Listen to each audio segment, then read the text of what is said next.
I had not even seen this car before yesterday, and it was hideous, mostly because it had 22-inch wheels in the back, which I just couldn't stand. So the first thing that we did before we ever even moved it under its own power was change the wheels and tires. These new ones are Rocket Wheels Igniters. They're a 15x8 with 4.5-inch back spacing, and the tires are a Cooper Cobra GT in 255/60/15. After we put the wheels and tires on it, we went and hit the road just to give it sort of a mild checkup.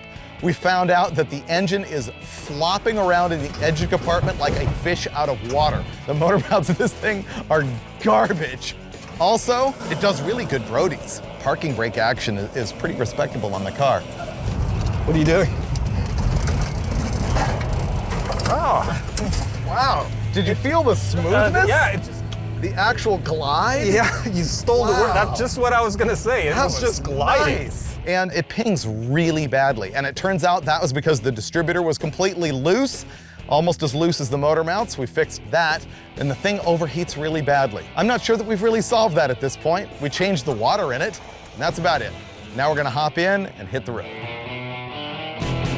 One of the things that we've got going here is a car that's pretty much untested, unconfirmed, unprepared, unbuilt. So yeah, pretty much normal. We're gonna go to Vegas, and then hopefully right after that, Bonneville.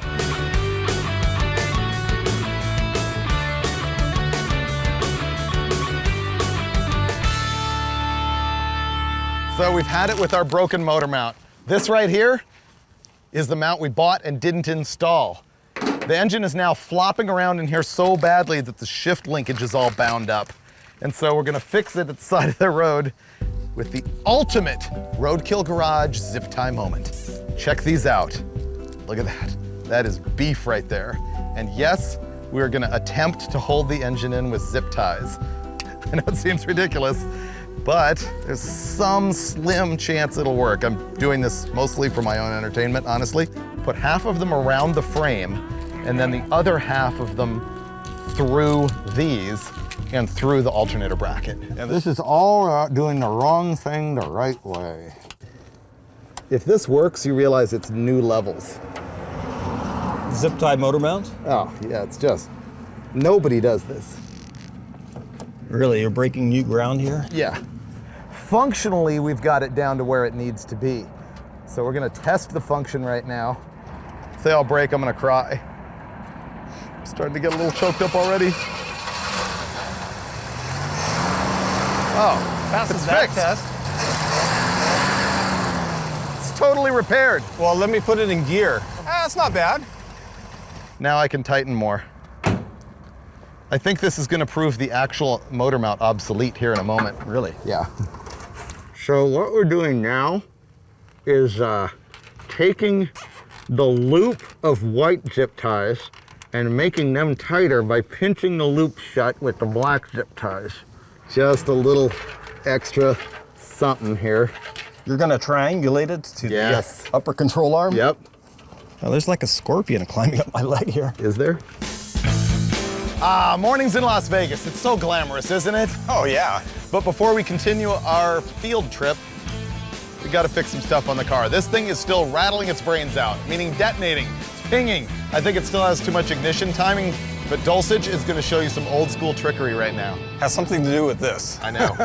You want to clean the carbon out of the combustion chambers and the piston tops? What guys did back in the day is actually pour water down the carburetor. Well, the engine's running and it steam cleans the inside of the motor. The deal is there can be carbon buildup in the combustion chambers, and carbon can create hot spots which lead to pre-ignition, which leads to pinging. But you also don't want to hydrolock your motor, which will pretty much lock it up, blow it up, and yeah, we would be stranded in the parking lot here in Las Vegas.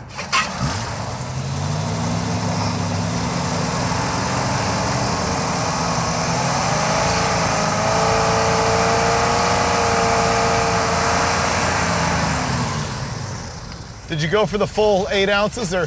Oh yeah, that's a whole bottle. Oh. That is some old school stuff. Look, flooded. Oh. Yep, that's water. No wonder they canceled the meet. Look at that. Yeah. I've never seen it like this. That's a lake. Oh, look, there's some salt. Here, I'll let you drive on the salt. Ready? Yeah. Here we go. Boom. Boom. We're on the Salt Beach with the Bonneville. Dude, Bonneville to Bonneville. We're on the salt. We're on the salt. See, normally this whole thing is a huge expanse of hard-packed, dead flat salt, which is what this is right here. Like, people who come here for the first time don't get this, but that is table salt. It can be refined into table salt. People use it for that. Tastes like salt, acts like salt. But unfortunately, our original plan was to come here for a big SCTA land speed race that was going to be this week, and this is why it was canceled.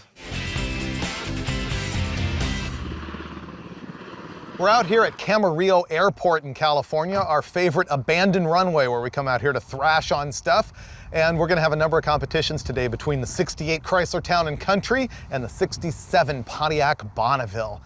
Now, we're gonna drag race, we're gonna autocross. I think there's gonna be a Rockford contest. The thing is, Steve cheated.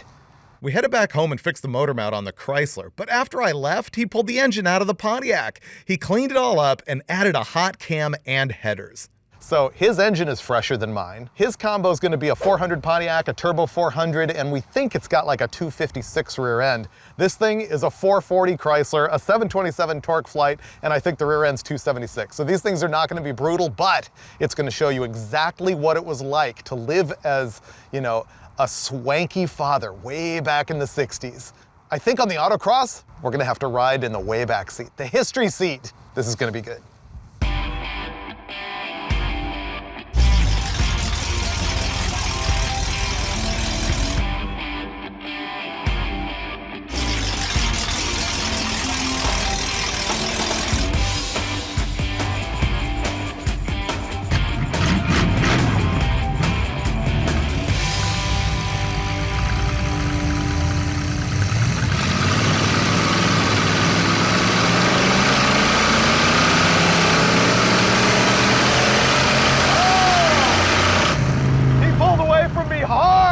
I got gypped. Wow, you would have beat me if you didn't give me the jump. I don't think so, because you started pulling away from me. Really? Yeah, let's go again.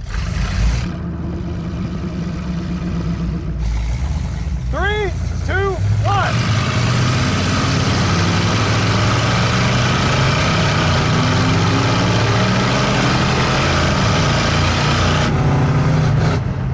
So it all depends on the leave. I guess they're pretty well matched. I think he starts to freight train me on the top end, though. I have to win this one or it's all over. Okay, ready? 3, 2, 1.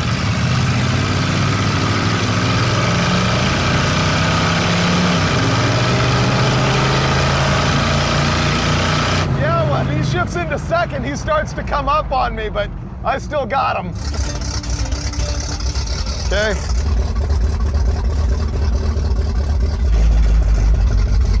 We're off a little bit, but that's about the difference that it's sticking out over here. They're pretty much the same. Yeah.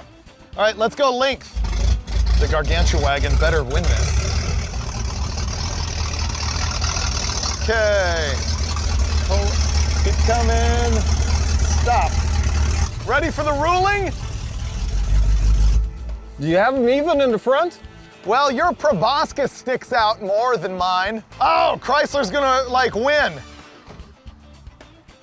The Chrysler has got me by a little bit there. Oh, look at how much further mine sticks out in the front. You cheated me on the lineup. Your beak doesn't count. The beak counts. Of course the beak counts. It's like Put it in neutral. We'll push it back till you're happy. Okay. I might have just lost. I tried to cheat.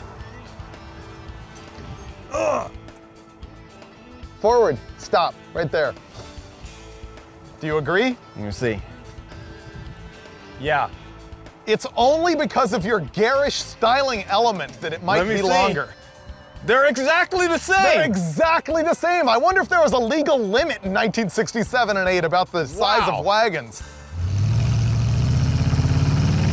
Oh, this is weird.